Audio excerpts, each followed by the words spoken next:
soal menyiapkan SDM untuk konteks Indonesia yang harus memenuhi kualifikasi dari sisi pendidikan, pengetahuan, keterampilan, dan juga dikaitkan dengan isu-isu lingkungan hidup.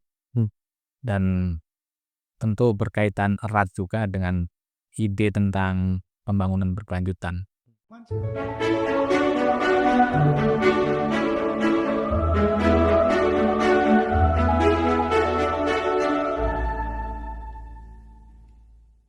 Halo teman-teman Simbiosis, terima kasih. Sekarang kita kedatangan tamu yang sangat istimewa. Beliau adalah sosok orang yang menjalani proses sejak awal di satu kementerian di Republik kita. Dan juga kalau kita lihat dari track record perjalanan beliau nggak pernah bergeser sejengkal pun dari soal-soal SDM, sumber daya manusia bangsa Indonesia. Nah, selamat datang Kang Amih Al-Humamih, PhD.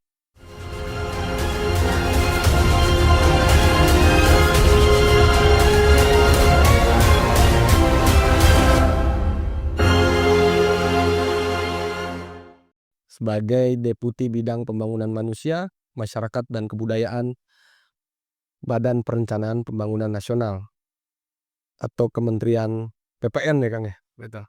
Tuh, selamat datang Kang di Simbiosis. Terima kasih sudah hadir Ya, sama-sama. di podcast kita. Jadi beliau ini kalau kita ulas kilas, beliau S3 PhD di Sosial Antropologi, University of Sussex, UK. Lalu juga sempat juga S2-nya di USA sempat tuh Kang ya? Ya, Luar biasa sekali soal education policy. Lalu juga S2 di Indonesia sempat juga Kang ya, di Antropologi Budaya Universitas Indonesia dan S1 di IKIP Bandung atau sekarang UPI. Dan juga seperti yang tadi saya sampaikan, beliau ini sangat concern punya spesialisasi lah kira-kira gitu. Jejak langkah, track record dan juga knowledge dan pengalaman itu dibangun secara konsisten. Beliau di Bappenas itu sejak tahun 97, betul Kang? Dari staf perencana. Nah, luar biasa. Dari staf perencana, lalu jadi Kasubag Pendidikan Agama, sampai Direktur Pendidikan dan Agama, dan saat ini menjadi Deputi Bidang Pembangunan Manusia, Masyarakat, dan Kebudayaan Badan Perencanaan Pembangunan Nasional. Terima kasih Kang sudah berkenan hadir di Simbiosis. Hari ini kita mau bahas bagaimana sebenarnya arah pembangunan sumber daya manusia kita ke depan dalam konteks lingkungan. Apa maksudnya? Karena kita sering dengar teman-teman semua bahwa ekonomi hijau, industri hijau, dan lain sebagainya, istilah-istilah tersebut, green energy, istilah-istilah tersebut yang hari ini sangat familiar ada di tengah-tengah kita, Kang. Nah, tapi kalau kita bicara itu semua, kalau menurut laporan Brundtland tahun 1987 dan juga dengan judulnya Our Common Future, masa depan kita semua, ada 3 pilar keberlanjutan ini, Kang, teorinya. Yang pertama itu kelayakan ekonomi, yang kedua perlindungan lingkungan, dan yang ketiga keadilan sosial. Nah, ini adalah pilar atau dasar kalau kita mau bicara ekonomi hijau, industri hijau, energi hijau, pilarnya 3 ini. Nah, kita mau diskusi soal lebih kepada bagaimana perlindungan lingkungan, bagaimana mengurangi perubahan iklim dan melestarikan ekosistem. Setelah itu dari 3 itu turunannya sangat banyak sekali teman-teman, seperti efisiensi sumber daya, ekonomi rendah karbon, dan lain sebagainya lah. Nah, kita pengen diskusi sama Kang Amin nih. Artinya perlu ada step by step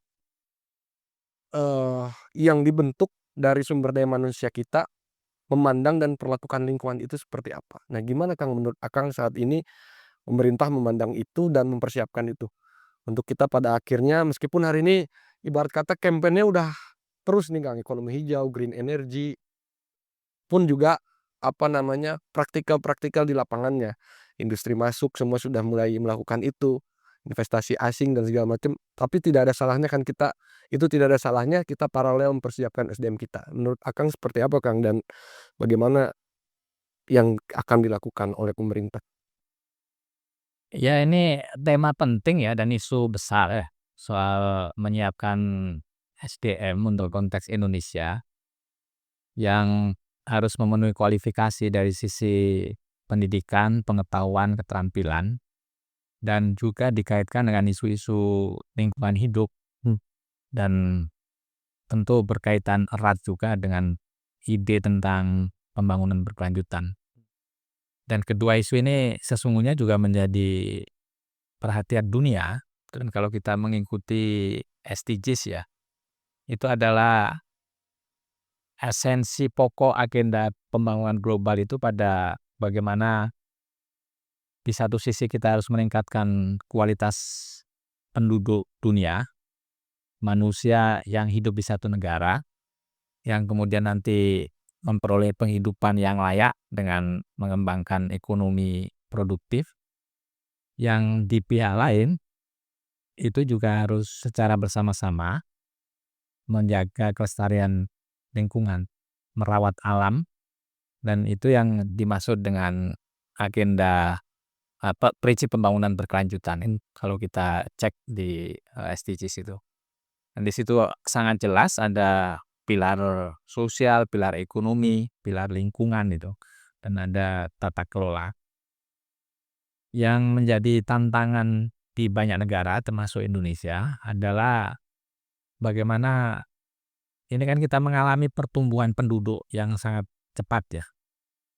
Jadi struktur penduduk akan berbeda-beda di setiap negara, tapi yang sudah pasti itu adalah bahwa setiap negara pasti akan mengalami penambahan penduduk. Dan penduduk yang makin bertambah itu, pemerintah akan bertanggung jawab untuk menyediakan lapangan pekerjaan, mencari nafkah supaya penduduk itu bisa hidup secara layak. Nah, pertumbuhan penduduk itu akan punya konsekuensi pada daya dukung lingkungan. Nah, daya dukung lingkungan ini kalau kita tidak menyiapkan secara baik, itu punya konsekuensi negatif. Oleh desakan penduduk yang makin bertambah jumlahnya, dan mereka tentu ya kalau kita sekarang kan sudah mengalami proses transformasi ya dari sisi kehidupan kemasyarakatan itu. Penduduk yang semula tinggal di perdesaan, terus kemudian desa-desa mengalami proses kemajuan melalui proses modernisasi menjadi kota, kota kecil mengalami kemajuan menjadi kota besar juga mengalami transformasi menjadi metropolitan, dan kesemuanya itu pasti akan diikuti dengan proses urbanisasi. Nah, urbanisasi yang orang berpindah dari satu desa ke kota ke metropolitan itu harus disertai juga dengan kapasitas ya tadi daya dukung lingkungan yang memadai. Kalau tidak maka nanti ya tidak terjadi keseimbangan. Dan dalam konteks itulah maka menjadi penting dan relevan kita mendiskusikan bagaimana Indonesia yang sekarang jumlah penduduknya mencapai 280 juta jiwa, itu juga punya bekal pendidikan yang baik, tuh pengetahuan dan keterampilan yang dimaksudkan juga bersamaan dengan makin membaiknya kualifikasi pendidikan, makin meningkatnya pengetahuan dan kemahiran keterampilan, itu juga menguasai ilmu pengetahuan dan teknologi itu. Jadi punya perspektif dalam mengelola sumber daya alam, punya pengetahuan dan kemahiran secara teknikal itu tentang bagaimana sumber daya alam, lingkungan itu dikelola secara baik, dimanfaatkan untuk kepentingan masyarakat atau penduduk secara lintas generasi. Dan itu ada tuntutan selain kita mengelola sumber daya alam dan bagaimana sumber daya alam itu teknik-teknik pengelolaannya supaya prinsip-prinsip pembangunan berkelanjutan itu bisa dijalankan, dan pembangunan berkelanjutan itu secara tegas di situ mensyaratkan bahwa konservasi alam itu konservasi lingkungan itu harus dijaga, harus tata kelola lingkungannya harus betul-betul baik gitu, supaya dia bisa dimanfaatkan sumber daya alam itu secara lintas generasi. Karena kalau tidak itu akan mengganggu rasa keadilan karena sumber daya alam yang mestinya juga dinikmati oleh satu generasi, tapi kalau tidak dikelola secara baik dengan menggunakan teknologi tertentu, itu kan nanti tidak bisa generasi yang selanjutnya tidak bisa memanfaatkan secara baik. Nah, dalam konteks itulah maka strategi untuk meningkatkan SDM itu menjadi penting dan relevan.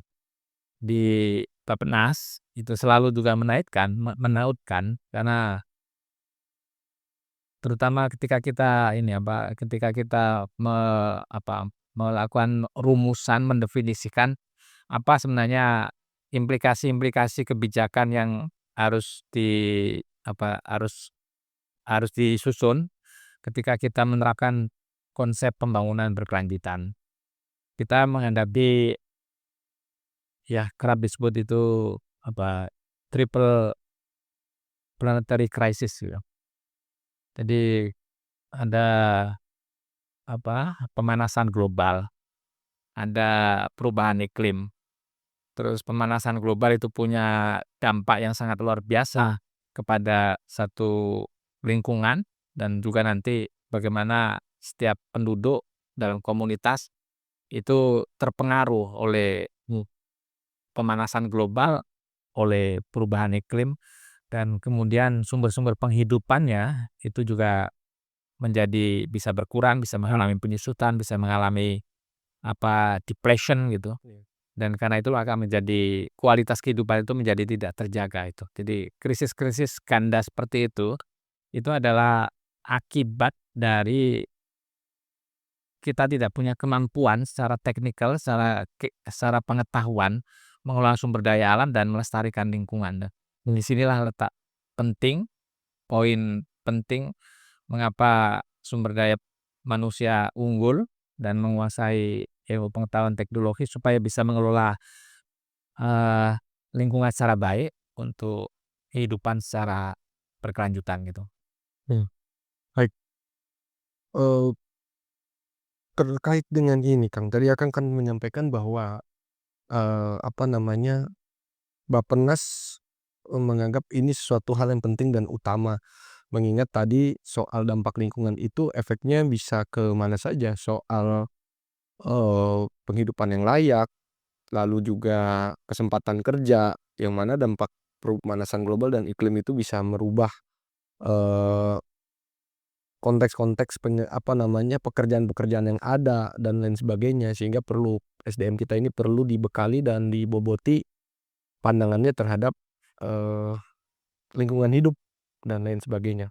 Nah, eee, yang selanjutnya ingin kita diskusikan Kang, kan dalam semua agama itu pasti meminta para pemeluknya itu untuk menjaga dan melestarikan lingkungan. Misalkan dalam Islam Quran surat Ar-Rum, ayat 41 itu jelas bagaimana, eee, Allah meminta, kita untuk, kembali ke jalan yang benar, dari kerusakan darat dan di laut atas perbuatan tangan kita sendiri. Atau misalkan umat Kristiani Yesaya ayat 4-6 misalkan bicara soal bumi menjadi kering dan layu, dunia merana dan layu dan lain sebagainya. Dan saya yakin di semua agama pasti sama untuk perintahnya terhadap kita dalam konteks menjaga lingkungan hidup. Nah, dalam hal ini Kang, Bappenas atau PPN, itu kan Kementerian Perencana Kang. Melihat di agama kita ini sudah semuanya memerintahkan hal yang sama, lalu juga dalam hal ini juga pasti PPN perlu berkoordinasi dengan kementerian yang implementatif mungkin Kang, pendidikan menengah dasar atau pendidikan tinggi begitu ya, dalam konteks pendidikan formal ya Kang ya, atau juga belum lagi pendidikan non formal dan informal. Apa yang Bappenas usulkan Kang kepada rencanakan ya, core-nya kepada kementerian-kementerian tersebut untuk membentuk SDM manusia itu dalam konteks pendidikan, itu seperti apa Kang? Pendidikannya dilakukannya seperti apa? Apakah secara detil ataukah secara konseptual Bappenas atau PPN menyiapkan rambu-rambu koridornya, ataukah mungkin mengarahkan seperti ini dan lain sebagainya gitu kan? Ya itu bisa kita pilah ke 3 hal ya untuk Iya, merespon tadi tuh. Yang pertama soal tadi benar sekali bahwa setiap agama itu dia mengandung pesan-pesan profetik Iya. untuk menjaga kelestarian lingkungan itu dan keberlanjutan alam, karena sekali lagi itu adalah untuk kepentingan umat manusia sendiri. Dan kita sesungguhnya isu bagaimana merawat lingkungan secara baik, dan karena itu sejak beberapa dekade yang lalu sudah mengemuka isu tentang etika lingkungan, tentang bagaimana pesan profetik setiap agama itu ada. Kita bisa merujuk bagaimana tadi sudah disebutkan bahwa perintah untuk menjaga alam, untuk merawat lingkungan bagi kemaslahatan umat manusia sendiri, itu semua agama kan memerintahkan begitu.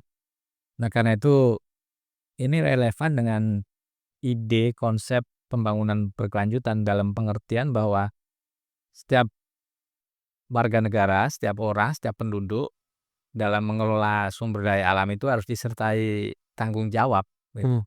Jadi kalau kita boleh, ya, sumber daya alam itu adalah bagian dari kekayaan, limpahan kekayaan ya yang diberikan oleh Tuhan, dan kita menikmati kekayaan alam yang luar biasa di Indonesia itu.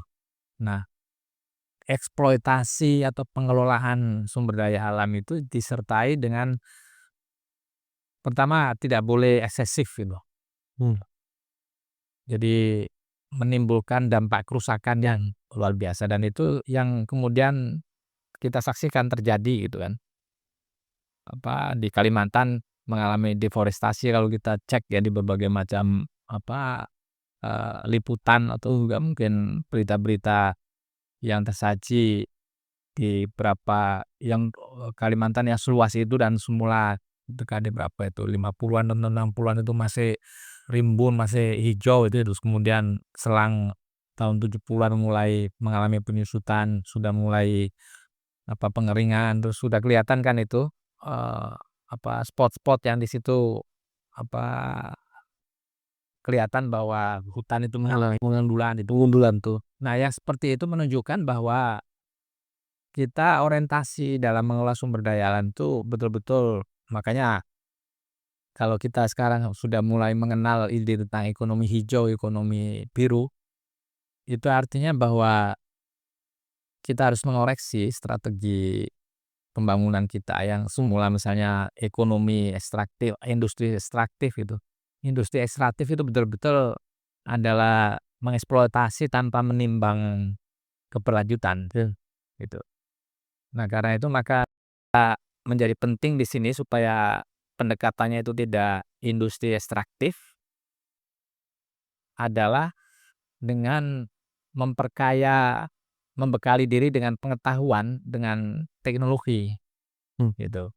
Nah, itu faktor penting, pengetahuan dan teknologi itu, supaya kita tahu cara atau teknik pengelolaan sumber daya alam yang ada unsur eksploitasi, tapi menekan, meminimalkan atau bahkan menghindari unsur ekstraktifnya itu. Nah, unsur ekstraktif itu kan semata-mata ini cenderung tidak mengindahkan dampak negatif dari teknik pengelolaan sumber daya alam itu. Nah, di situ faktor pengetahuan, faktor teknologi menjadi penting, dan dalam konteks ini maka pendidikan masuk, pendidikan relevan.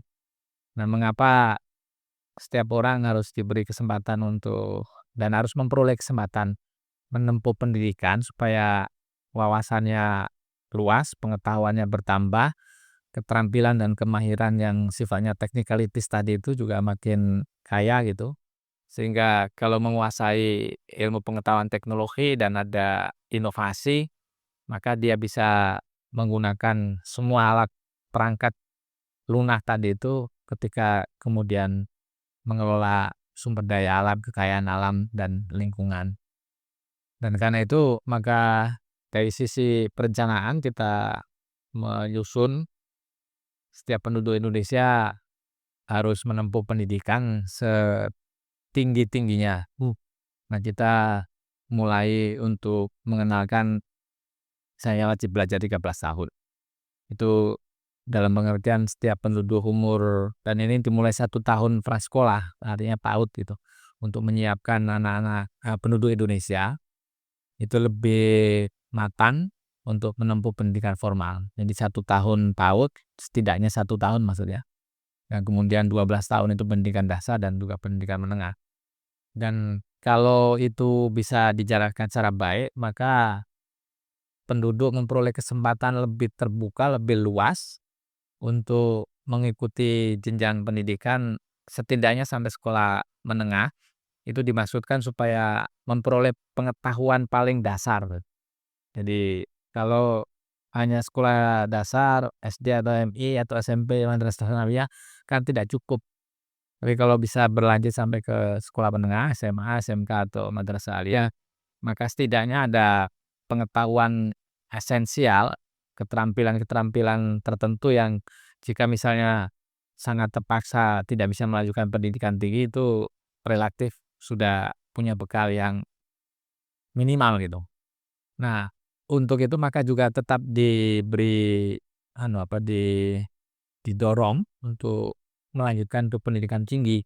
Nah, pendidikan tinggi ini baru kemudian aspek ilmu pengetahuan, teknologi, inovasi tadi itu lebih banyak. Dan ini yang nanti akan punya dampak besar kepada kehidupan setiap orang, setiap individu dengan sampai pendidikan tinggi dan kemudian pengetahuan, teknologi, inovasi makin baik, maka dia akan bisa dia punya perspektif yang bagus itu, bagaimana menjalani kehidupan, bagaimana kalau masuk ke pasar kerja pada pekerjaan-pekerjaan yang memerlukan keahlian tinggi, dan itu nanti akan punya konsekuensi pada punya dampak pada upah yang didapat lebih tinggi pula gitu.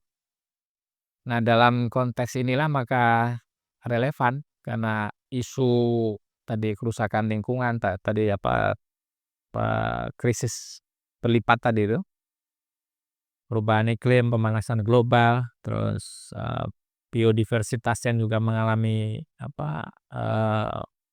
menyusut jauh gitu karena tadi dampak dari pemanasan global dan yang lain-lain itu menjadi relevan dan untuk didiskusikan dan menjadi dalam konteks pilihan kebijakan, mengapa kemudian mulai dipromosikan ekonomi hijau, ekonomi biru, supaya berpindah. Kalau selama ini lawan dari ekonomi hijau, ekonomi biru itu kan ekonomi brown ekonomi. Iya, brown. Jadi brown ekonomi yang tadi ya sifatnya industri ekstraktif tadi itu. Jadi kita mengambil manfaat banyak melalui eksploitasi sumber daya alam, tapi kita tidak menghitung ongkos dari kerusakan sumber daya alam yang sifatnya ekstraktif tadi itu. Nah, maka pada bagian ini beralih ke ekonomi hijau, ke ekonomi biru, itu ada implikasi pentingnya penggunaan teknologi, pemanfaatan inovasi, supaya tadi pendekatannya sudah tidak lagi ekstraktif gitu. Jadi betul-betul inovasi yang meminimalkan potensi kerusakan dalam proses pengelolaan sumber daya alam itu.